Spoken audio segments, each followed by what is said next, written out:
सोलापुरातील समर्थ सहकारी बँकेवर आरबीआयनं निर्बंध आणल्यानंतर बँकेसमोर ठेवीदारांची गर्दी।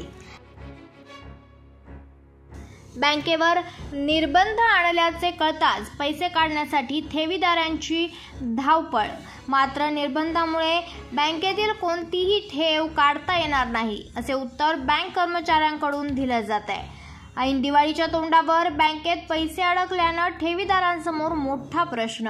आधीच अतिवृष्टीमुळे शेती वाहून गेली आहे। मागच्या वर्षीच्या ऊसाचे पैसे आता जमा झाले होते ते आता बँकेत अडकलेत। बँक ठेवीदार महिलांना अश्रू झाले अनावर, तर रुग्णालय, वैद्यकीय कामं अशा अनेक गोष्टींसाठी ठेवीदारांना पैसे हवेत। मात्र अचानक निर्बंध आल्यानं ठेवीदार हतबल। माझं नाव दीपक अशोक दळवी। दीपक अशोक दळवी। माझं सेव्हिंग अकाउंट आहे, माझे 60,000 रुपये अडकले। मला आमच्या घरात पेशंट आहे, आमच्या वडिलांचा बायपास झालेला आहे, मला पैशाची अतोनात गरज आहे। मी काल आल्यावर मला कळाले की पैशाचं सगळं वरून थांबवलेलं आहे, कुठलेही व्यवहार होणार नाहीत। म्हणून आता मी पैशाच्या सध्याला अडचणीत आहे।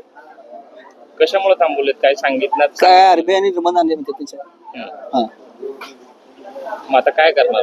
आता काय त्यांनी सांगितले की 15-8 दिवसाची मुदत दिली, 8 दिवसात सगळं व्यवस्थित करतो मला। आणि जर नाही झालं 15-8 दिवसात तर मग नाही झालं तर काय करणार? आता इलाज नाही, घरात वडील मग ते आता त्यांनी सांगितलेत ना, मोजून एक 8 दिवस थांबा म्हणजे पुढे काय करायचं? काय तर करावं लागेलच की। मग आता पैसे नाही आल्यावर काय मार्ग काढावं लागेल काहीतरी। कारवाई व्हावी या संदर्भात तुम्ही व्हायला पाहिजे कारवाई। गोरगरिबाचे पैसे मिळाले पाहिजे, सगळ्याचे प्रत्येकाचे पैसे मिळाले पाहिजे। ही लक्ष्मी विष्णू बेकार कामगाराचे घर आहे तिथं। लक्ष्मी विष्णू मध्ये वडील आमचे कामाला होते, सगळ्या लोकांनी जवळ या म्हणून सोयीने आपले केले इथं व्यवहार।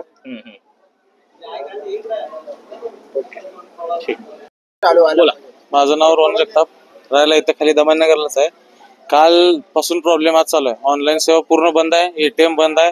सकाळी तर पैसे काढायला आलो तर पैसे सुद्धा नाही आहेत। त्यानंतर आता लगेच डायरेक्ट पेपरमध्ये न्यूज आहे, 6 महिने काही करता येत नाही अशी न्यूज आहे। लोकांचे एवढे पैसे आहेत बँकेने, आता यामध्ये एकही कर्मचारी उत्तर द्यायला तयार नाही कोणता की आमचे पैसे माघारी मिळतील। ह्याच्याबद्दल पोलीस चौकीमध्ये सगळ्या कर्मचाऱ्यांविरुद्ध फिर्याद दाखल केली आहे। कर्मचारी सुद्धा पोलीस चौकीला आहेत, सगळे आम्ही इथून फौजदार चौकीला जातोय एकत्र मिळून। दाखल केले, कंप्लेंट दाखल करतोय सगळे मिळून जाऊन तिथं। यांचे कोण चेअरमन आहेत तिथे यायला लागलेत, ते 10व्या ब्रांचला तिथे येतील फौजदार चौकीला। आपण गेले की त्यांच्या विरुद्ध फिर्याद दाखल करतोय। एकही जण तयार नाहीये की आमचे पैसे माघारी मिळतील याचे एक जण सुद्धा नोंद घ्यायला तयार नाही। लोकांचे हाल बघताय सध्याला कसे। काय बँक मोठी बँक आहे असं काय नाही। केदार जाधव स्वतः या बँकेच्या उद्घाटनासाठी आले होते इथं, त्या सुद्धा त्यांच्या विरुद्ध सुद्धा कायद्याने काय जे आहे ती व्यवस्था करून त्यांच्या विरुद्ध सुद्धा गुन्हा दाखल करायला पाहिजे। जर तुम्ही इथं उद्घाटन करताय म्हणजे तुम्ही त्यात सामील आहे। गेले 3 महिने झालाय, कर्मचाऱ्यांना सुद्धा माहिती आहे त्या सगळ्या गोष्टी, तरी लपवत आहेत कर्मचारी आणि लगेच काय करतायत सांगतायत समोर। काही सुद्धा कुठल्या कर्मचाऱ्याला कस्टमरला कळू देत नाही सध्याच्या कंडिशनला। तरी सगळ्यांना माझी विनंती हेच आहे, आपण चौकीला जाऊया, तिथे चेअरमॅन विरुद्ध सगळ्यांनी फिर्याद दाखल करू द्या आणि चेअरमॅन साहेबांनी सांगू द्या की तुमची रक्कम ही जी आहे ती तुम्हाला मिळेल तोपर्यंत जाणार, त्याशिवाय इथनं आज कोणत्याही कर्मचाऱ्याला जाऊ देणार नाही ते लोक। माझी कमीत कमी 15 लाख 3 लोकांवरच्या नावावर एफडी आहे। 3 लोक आज इथं सध्याला उपस्थित आहेत। वर्ष आयुष्यभराची कमाई जी आहे ती आम्ही यामध्ये घालतोय यांच्या नावावर, आणि हे लोक पेपरमध्ये खुलेआम टाकतात की बातमी, यांचा काय फ्रॉड झाला काय माहित नाही। पूर्ण सोलापूरच्या सगळ्या ब्रांचला हीच परिस्थिती आहे सध्याच्या कंडिशन। लोकनायक न्यूज